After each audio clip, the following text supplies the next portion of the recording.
Bismillah, Assalamualaikum warahmatullahi wabarakatuh. Ahlan wa sahlan wa marhaban, sahabat Quran dimanapun berada. Kembali lagi bersama kami di UFI Channel, belajar tajwid Al-Quran mudah, ringkas, dan cepat.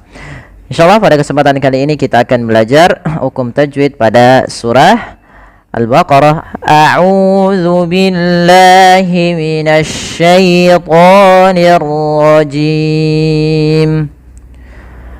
وَإِذَا قِيلَ لَهُمْ لَا تُفْسِدُوا فِي الْأَرْضِ قَالُوا إِنَّمَا نَحْنُ مُصْلِحُونَ. Baik, kita uraikan pada lafal وَإِذَا قِيلَ لَهُمْ. Lafal dzal, ini harus hati-hati teman-teman ya. Jangan sampai membacanya dengan wa iza. Ini sering terjadi kesalahan yang terjadi, yaitu mengganti huruf dzal diganti dengan huruf zai. Ini sering terjadi. Maka hati-hati. Maka pada lafal dza dan qila itu kan kedua-duanya adalah hukum bacaan mad tabi'i. Nah, ini intibah juga, harus hati-hati juga dalam melafalkan mad tabi'i. Jangan terlalu panjang, jangan wa iza. Ini kan za tadi. Harusnya wa iza qila. Wa iza qila sama. Antara za dan qi harus sama. Jangan hati-hati juga dalam jangan sampai wa iza. Tapi wa iza qila lahum. Kemudian balafal lahum la tufsidun, ada huruf mim mati bertemu dengan lam.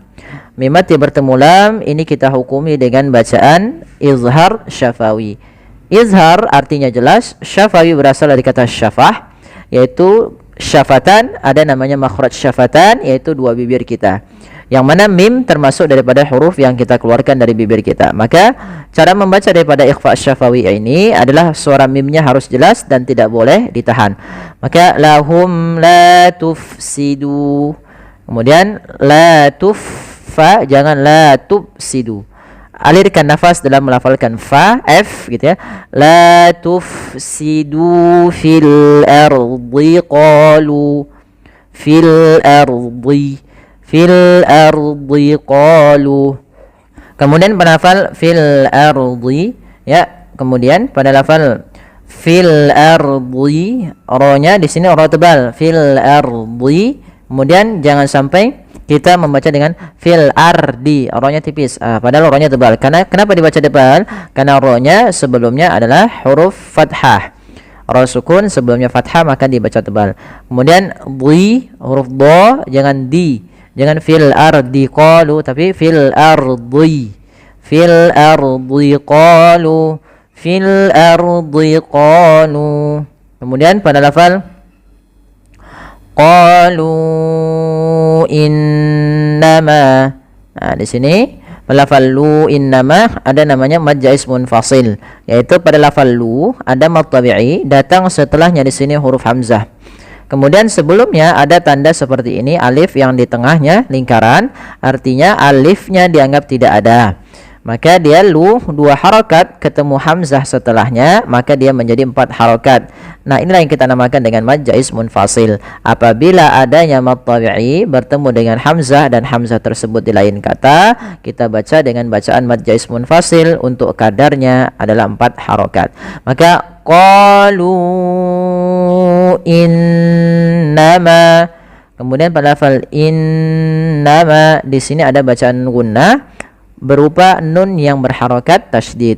Maka teman-teman, apabila kita mendapati bacaan di dalam Quran nun tasydid, ini kita namakan dengan gunnah. Kemudian nahnu musnihun. Qalu innama nahnu musnihun. Ha alirkan, nahnu musnihun. Kemudian pada lafal hun sendiri, ini ada bacaan mad arid disukun. Apa maksud daripada mad arid disukun? Mad yang dia terjadi disebabkan karena adanya sukun arid.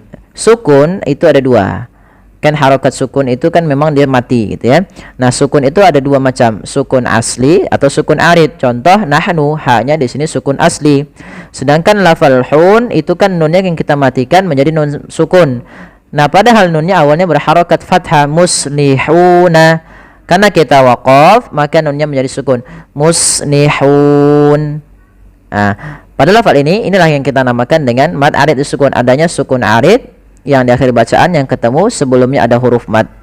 Maka panjang untuk hu sendiri, sebelum matikan nunnya kita boleh memanjangkan 2 harokat, boleh 4 harokat, boleh pula 6 harokat. Contoh musnihun, musnihun 4, musnihun 6 harokat. Boleh teman-teman silakan ulangi sendiri ya, kita bersama boleh ditulang.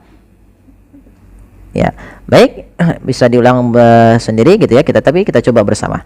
Wa idza qila lahum la tufsidu fil ardi qalu innama nahnu muslihun. Ayat ke-12. Ala innahum humul mufsiduna walakin la yash'urun. Balafal ala innahum, ini sama hukumnya sebagaimana tadi qalu innama, sama dengan yang di atas, yaitu kita baca dengan bacaan mad wajib munfasil, yang mana hamzanya terpisah, kita panjangkan 4 harokat. Ala innahum, hati-hati jangan sampai terlalu panjang sampai 6-7 harokat, misalnya 7 harokat. Ala innahum, ini udah terlalu berlebih, cukup 4 saja. Ala innahum, kemudian pada lafal inna, yaitu adalah lafal gunnah sebagaimana innama, ditahan dulu. Kesalahan yang terjadi adalah tidak menahan gunnahnya, hanya innama. Contoh ala innahum humul, itu juga tidak menahan, harusnya tahan dulu. Innahum humul mufsiduna. Kemudian ada mim mati bertemu ha, sama, yaitu idhar syafawi sebagaimana ayat yang sebelumnya yang sudah kami bahas. Kemudian al-mufsidun. Nah, di sini ada alnya kita namakan dengan alif lam qamariyah, yaitu alif lam yang kita tulis dan kita baca dengan jelas suara lamnya. Humul humul mufsiduna, alirkan dalam fa-nya, mufsiduna walakilla. Kemudian pada lafal walakilla ada idgham bil gunnah, yaitu adanya nun sukun bertemu dengan huruf lam. Apabila ada nun sukun bertemu dengan lam, maka cara membacanya kita idghamkan nunnya kepada huruf lam, sehingga di situ tidak dikasih harokat, artinya nunnya tidak dibaca, langsung ke lam yang berharokat tasydid, walakilla. Nah, tapi dia tidak boleh ditahan sebagaimana idgham bi gunnah. Kalau idgham bi gunnah ditahan. Kalau dia tidak boleh, misalnya walakilla, tidak, ini tidak boleh ditahan seperti itu, tapi langsung saja walakin la yash'urun. Pada lafal shin, ya, dia ada sifat namanya sifat tafasyi, yaitu intisarus saut fil fam, menyebarnya suara kita di dalam mulut, ya. Walakin la walakin la yash'urun. Pada lafaz run sebagaimana muslihun, yaitu kita boleh membaca 2 harokat, boleh 4 harokat, dan boleh pula 6 harokat. Wa idza qila lahum aminu kama amanan nasu qalu anu'minu kama amanas sufaha ala innahum humus sufaha walakin la ya'lamun. Pada lafal wa idza, hati-hati dalam pelafalan huruf zal, jangan sampai kita merubahnya menjadi huruf zai. Misalkan wa iza qila, misalkan begitu. Ini takutnya merubah huruf, maka terjadi lahan jari. Maka dia agar menyempurnakan daripada makhraj daripada huruf zal, ujung lidah kita tempelkan dengan dua gigi sari kita. Wa idza qila lahum, wa idza qila lahum la, maaf, wa idza qila lahum aminu. Pada lafal za dan qi kedua-duanya mad tabi'i. Kemudian di sini ada huruf mim, ya, mim mati atau mim sukun datang setelahnya huruf alif. Maka ini kita namakan dengan bacaan izhar syafawi. Maka di sini kami tulis izhar syafawi, yaitu suara mimnya harus jelas. Kemudian pada lafal aminu kama, maka lafal aminu itu ada mad badal. Mad badal itu apa? Mad yang terjadi pada lafal apabila ada hamzah baik itu berharakat fathah, kasrah, dhammah bertemu setelahnya huruf mad. Maka di sini ada huruf mad berupa alif, sebelumnya hamzah berharakat fathah. Maka kita panjangkan dua harakat. Aminu kama. Pada lafal nu di sini ada waw, maaf, ada alif yang ditandai dengan sifar mustadir, alifnya dianggap tidak ada. Maka cukup dua harakat. Aminu kama amanan nas. Pada lafal kama amana. Pada lafal ma di sini ada hukum berupa mad jaiz munfasil, yaitu mad yang terjadi disebabkan karena adanya hamzah, dan hamzah tersebut berada di lain kata. Kama satu kata, amana satu kata. Maka panjangnya ma harus kita panjangkan sepanjang 4 harokat. Maka kama amana. Ya, di sini kita panjangkan sepanjang 2 harokat. Maaf, panjang 4 harokat. Kama amana. Ya. Atau boleh 5 harokat. Kemudian pada lafal amana, kembali lagi sama, ini ada mad badal sebagaimana tadi lafal aminu. Panjangnya untuk ini adalah 2 harokat. Kemudian teman-teman, pada lafal amanan nasu ada huruf nun yang berharokat tasydid. Maka ini kita namakan dengan bacaan gunnah. Yaitu bagaimana cara membacanya? Cara membacanya adalah kita menahan suara nunnya. Amanan nasu. Kesalahan yang terjadi tidak menahan gunnahnya. Amanan nasu. Ya, kemudian pada lafal qalu anu'minu. Pada lafal qa 2 harakat mad tabi'i, lu anu'minu. Nah, di sini ada mad jaiz munfasil kembali, yaitu ditandai dengan ada mad tabi'i bertemu dengan hamzah setelahnya, atau apabila ada huruf hamzah yang datang setelah huruf mad dan hamzah tersebut pada lain kata. Panjang lu adalah kita panjangkan 4 harokat atau 5 harokat. Kemudian pada lafal anu minu kama, pada lafal hamzah yang disukunkan, hati-hati jangan menyeret, jangan anu minu kama, tapi anu minu, karena hamzah memiliki sifat syiddah dan sifat jaharnya. Sifat jahar yaitu sifat yang dimana dia tertahannya nafas, sedangkan syiddah adalah sifat yang dia tertahannya suara kita. Anu minu kama amanas sufaha. Kemudian pada lafal kama amana sama sebagaimana lafal kama amanan nasu. Ini sudah kita bahas pada kata kama amananas, jadi kita tidak perlu mengulang kembali. Kemudian pada lafal as-sufaha'u di sini ada alif lam. Alif lam di sini kita namakan dengan alif lam syamsiyah, sebagaimana tadi kami lupa membahas di lafal an-nasu. Pada lafal as-sufaha, nah ini pada dasarnya awalnya itu adalah mad wajib muttasil. As-sufaha'u kalau kita lanjut dasarnya ini mad wajib muttasil. Disebabkan apa? Adanya hamzah yang datang setelah huruf mad, dan hamzah tersebut pada satu kata as-sufaha'u. Awalnya ha itu boleh, 4 harokat atau 5 harokat.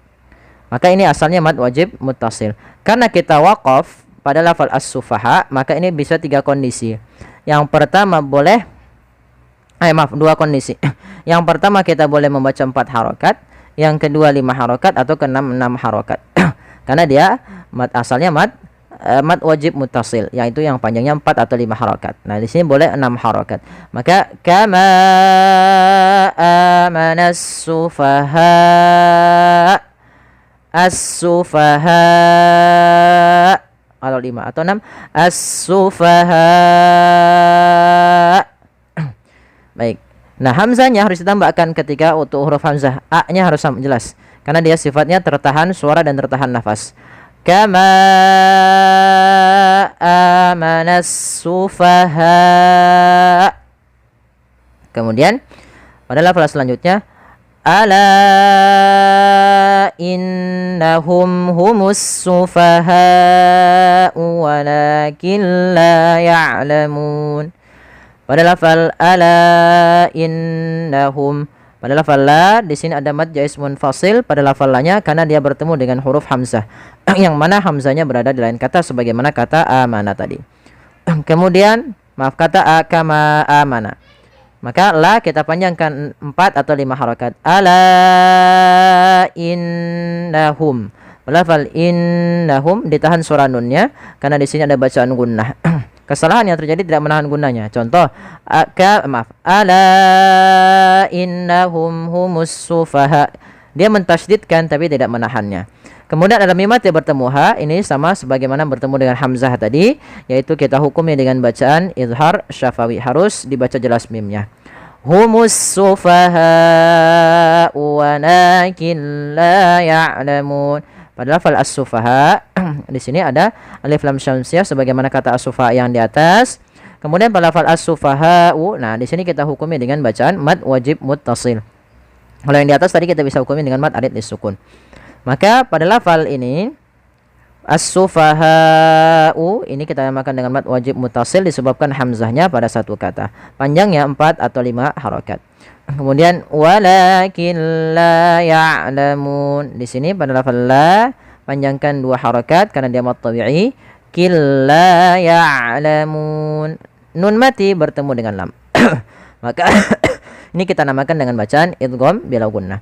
Apa maksud idgham bila gunnah? Idgham artinya memasukkan. Berasal kata adghama yudghimu, idghaman dimaknai dengan adkhala yudkhilu, artinya memasukkan. Apa yang dimasukkan di sini adalah bunyi suara nun kepada huruf lam sehingga suara nunnya hilang secara kamilan, kita namakan dengan idgham kamil. Walakin la, kemudian bila gunnah tanpa disertai gunnah, artinya tidak ditahan. Maka walakin la ya'lamun, langsung saja lakin la ya'lamun. Kemudian pada lafal ya'lamun ada mad arid disukun. Apa itu mad arid disukun? Mad arid disukun adalah mad yang terjadi disebabkan karena adanya sukun arid, sukun yang timbul karena waqaf. Contoh innahum, ini mimnya sukun asli, sedangkan ya'lamun nunnya di sini memang dia dimatikan menjadi sukun, tapi pada dasarnya dia berharakat fathah, maka ini namanya sukun arid. Dan sebelum sukun arid ada huruf mad berupa waw.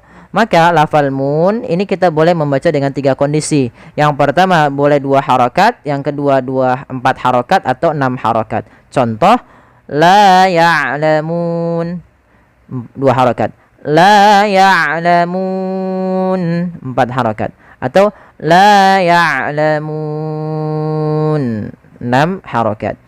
Nah, kita ambilkan yang 4 saja karena dia tengah-tengah, tidak terlalu pendek dan tidak terlalu panjang.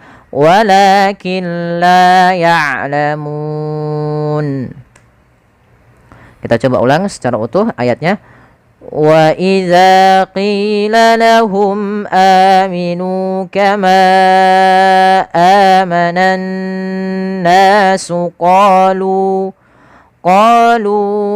anu'minu kama amanas sufaha ala innahum humus sufaha walakin la ya'lamun.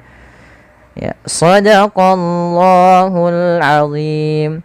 Alhamdulillah teman-teman sekalian, kita telah menyelesaikan bacaan surat kita pada surah Al-Baqarah berkenaan dengan hukum tajwid. Semoga dapat membantu teman-teman sekalian. Kurang lebihnya mohon maaf. Jazakumullah khairan. Wassalamualaikum warahmatullahi wabarakatuh.